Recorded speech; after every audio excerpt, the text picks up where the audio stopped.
हिमाचल भवन में उम्मीदवारों पर मंथन हो रहा था। हिमाचल कांग्रेस प्रभारी दीपक बाबरिया ने कहा है कि 60% सीटों पर चर्चा मुकम्मल हो गई है।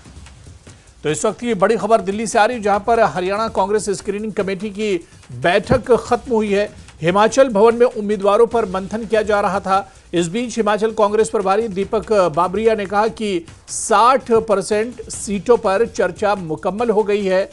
तो इस तरह से एक बड़ी खबर है हरियाणा कांग्रेस खेमे से, जहां पर हरियाणा कांग्रेस स्क्रीनिंग कमेटी की बैठक दिल्ली में चल रही थी, वो खत्म हो गई है। हिमाचल भवन में उम्मीदवारों पर मंथन हो रहा था और क्योंकि कांग्रेस भी अपने उम्मीदवारों की लिस्ट जारी करेगी, हिमाचल कांग्रेस प्रभारी दीपक बाबरिया ने कहा कि 60% सीटों पर चर्चा मुकम्मल हो गई है। यानी एक तरह से कांग्रेस ने नाम तय कर लिए और बहुत जल्द कांग्रेस की तरफ से लिस्ट भी उम्मीदवारों की सामने आ जाएगी। तो 60% सीटों पर चर्चा मुकम्मल हो गई है कांग्रेस हरियाणा में उम्मीदवारों को लेकर। हिमाचल भवन में उम्मीदवारों पर यह मंथन चल रहा था। अभी अभी हरियाणा कांग्रेस स्क्रीनिंग कमेटी की जो बैठक दिल्ली में चल रही थी वो खत्म हुई है और बड़ी खबर यही निकल कर आ रही कि हिमाचल कांग्रेस के 60% सीटों पर चर्चा मुकम्मल हो गई है। खुद हिमाचल कांग्रेस प्रभारी दीपक बाबरिया ने इस पर बयान दिया है। More than 60% work is over. उम्मीद है tentatively it can be on 2nd. We are fully prepared for any date, any time, any exigencies. Sir Rahul Gandhi कोई भी तारीख के लिए हम तैयार हैं। कोई कम्युनिकेशन कांग्रेस की तरफ से किया गया क्या चुनाव आयोग से? नहीं, हमने नहीं किया और करना भी नहीं चाहते। पूरी दुनिया जानती है कि भारतीय जनता पार्टी घबरा चुकी है और ये चुनाव आयोग है वो भारतीय जनता पार्टी आयोग है, वो आप जानते हैं। मैं समझ रहा हूँ कि जो है इट इज़ अ रिफ्लेक्शन, जो है कि आपको एक आइकॉनिक तौर पे ये इसी प्रकार की उससे आपका एक मैसेज देते हैं कि कांग्रेस इज़ प्रिपेयर्ड फॉर, और पूरा सीरियसली लेते हैं। पूरी जो है एक जैसे कहते हैं एक 1 to 1 जो लड़ाई के लिए हम लोग तैयार हैं, उसका एक प्रतीकात्मक मैसेज है। तो दिल्ली में अभी अभी कांग्रेस स्क्रीनिंग कमेटी की बैठक खत्म हुई। इस पर और जानकारी लेने के लिए सीधे दिल्ली का रुख करेंगे। हमारे संवाददाता रवि मिश्रा हमारे साथ लाइव जुड़े हुए हैं। रवि, कांग्रेस हरियाणा की स्क्रीनिंग कमेटी की बैठक दिल्ली में चल रही थी, वो खत्म हुई है।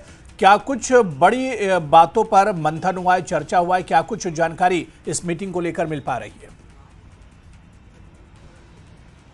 जी बिल्कुल, हरियाणा की बात करें, हरियाणा विधानसभा चुनाव की बात करें तो कांग्रेस स्क्रीनिंग कमेटी की आज दोबारा बैठक होती है। ये बैठक हिमाचल भवन में संपन्न हुई। तकरीबन 12 बजे ये बैठक का आगाज हुआ और अब जाकर ये बैठक खत्म हुई है। इस बैठक में हरियाणा कांग्रेस के प्रभारी दीपक बाबरिया मौजूद थे, प्रदेश अध्यक्ष उदय भान मौजूद थे। वहीं बात करें स्क्रीनिंग कमेटी के जो अध्यक्ष हैं अजय माखन, वो भी इस बैठक में मौजूद रहे और पूर्व मुख्यमंत्री भूपेंद्र सिंह हुड्डा भी मौजूद रहे। तमाम मुद्दों पर बातचीत हुई।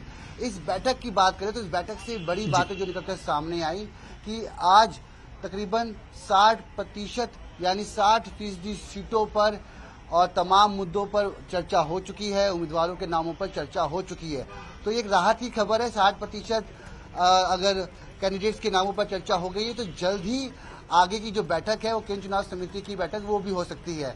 वहां तारीख मुकर्रर की गई है केंद्रीय चुनाव समिति की बैठक कांग्रेस की 2 सितंबर को। तो यानी संभावना है कि 2 सितंबर को कांग्रेस की स्क्रीनिंग कमेटी की बैठक हो सकती है। एक बड़ा बयान दीपक बाबरिया का यह भी निकलकर सामने आया कि जरूरी नहीं है जो चुनाव लड़ रहे हैं वही मुख्यमंत्री बने, जो चुनाव नहीं लड़ रहे उन्हें भी मुख्यमंत्री बनाया जा सकता है। तो कयास आशंकाएं लगाई जा रही हैं। जिस तरीके से हमने सुना बीते दिनों बाबरिया जी ने एक बयान दिया कि राज्यसभा सांसद या लोकसभा सांसद चुनाव नहीं लड़ेंगे, मगर जो चुनाव नहीं लड़ेगा वो मुख्यमंत्री नहीं बनेगा, ऐसा बिल्कुल नहीं कहा।